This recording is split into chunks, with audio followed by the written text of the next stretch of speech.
બાંગ્લાદેશમાં નવી સરકાર આવ્યા બાદ તે જગ્યાએ મંદિરો તેમજ હિન્દુઓ પર થતા હુમલા બાબતે આખા દેશમાં ગુસ્સો ચરમસીમાએ છે। ત્યારે હિન્દુ હિતરક્ષક મંચ તેમજ અન્ય સંસ્થાઓ દ્વારા જૂનાગઢમાં પણ વિવિધ જગ્યાએથી રેલી અને દેખાવો કરવામાં આવ્યા હતા। ત્યારબાદ કલેક્ટરને આવેદનપત્ર પણ પાઠવવામાં આવ્યું હતું તેમજ સાથે થયેલી સભામાં સાધુ સંતો તેમજ અન્ય અગ્રણીઓએ તેજાબી પ્રવચન કર્યું હતું। આવો જોઈએ આ ગરમ માહોલની ઝલક તથા પ્રવચનો। વંદે જય ગિરનારી। આજે બાંગ્લાદેશમાં જે અમાનુષી અત્યાચાર હિન્દુ સમાજ ઉપર થઈ રહ્યા છે એના વિરોધમાં અહીં સૌ નગરજનો ઉપસ્થિત છે। તેમાં ગિરનારના સંતો મહાદેવગીરી બાપુ, ચકાચક બાપુ, અમારા કલ્યાણગીરીજી, કિશનદાસજી, દિનેશગીરીજી અને રઘુનાથ બાવાશ્રી તેમજ સંઘના વરિષ્ઠ અધિકારીઓ અહીં ઉપસ્થિત છે। સૌ પત્રકારો, નગરજનો, માતાઓ, બહેનો આપ સૌ ઉપસ્થિત છે। હું એક વાત કહીશ, આ ભાઈચારો છે ને મને સમજમાં નથી આવતો અને હું કેવો માણસ છું હવે કદાચ જૂનાગઢને ઓળખ આપવાની જરૂર નથી।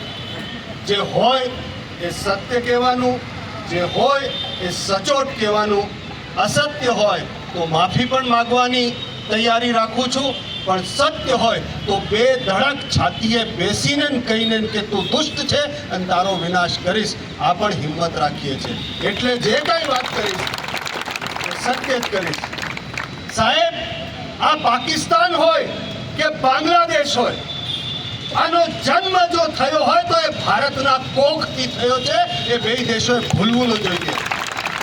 ભારતના કોખમાંથી આ બે દેશોના જન્મ થયા છે અને જ્યારે ભારત એની માતા બને છે ત્યારે માં જો સરખારીઓ તો વાલ પણ કરે છે, પણ જો બગડવાના કામ કરો તો ઝાપડ ખેંચવામાં જાય।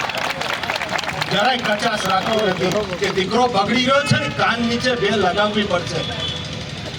અને આપણી કમતરતા છે સાહેબ કે આપણે આ સેક્યુલરવાદની વાતો કરીએ, બે કાનના નીચે લગાવ્યા આપણા ખાલી ટેણિયા ભેગા કરી લ્યો ને તોય ક્યાં જઈ જશે કઈ ખબર નહીં પડે।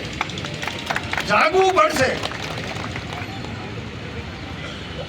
કરડવાનું ના કરો કઈ વાંધો નહીં, પણ ફાડા તો મારો, થાવ નમાલા તો ન થાવ। ખાના ચોક થી જવાહર રોડ સુધી પૂગી ગયા, જરાક સફાયો, જરાક વિચાર કરો ક્યાં સુતા છો તમે। બાંગ્લાદેશમાં જે થઈ રહ્યું છે ને દૂર નથી। મને થોડુંક દુઃખ થાય છે કે જ્યારે આ અત્યાચારની વાત આવી ત્યારે આટલા જ બધા લોકો અહીંયા ફક્ત છે। રોજી રોટી મળી રહેશે, પણ રોજી રોટી સુરક્ષિત રહેવાની વ્યવસ્થા પહેલા કરવી જોઈએ। એના માટે જાગવું પડશે અને ફૂફાડા મારવા જ પડશે, એટલું યાદ રાખજો। યુપીની હાલત શું હતી તમને તો ખબર નહીં હોય। જૂનાગઢમાં આપણે બધા મોજ મજા કરતા હઈશું, પણ યુપીમાં જ્યારે યોગી સરકાર નહોતી ત્યારે હિન્દુ પરિવારોની મા બાપના સામે દીકરીઓને ઉપાડી જતા ભાઈચારા વાળા। આ સત્ય ઘટનાઓ કહી રહ્યો છું।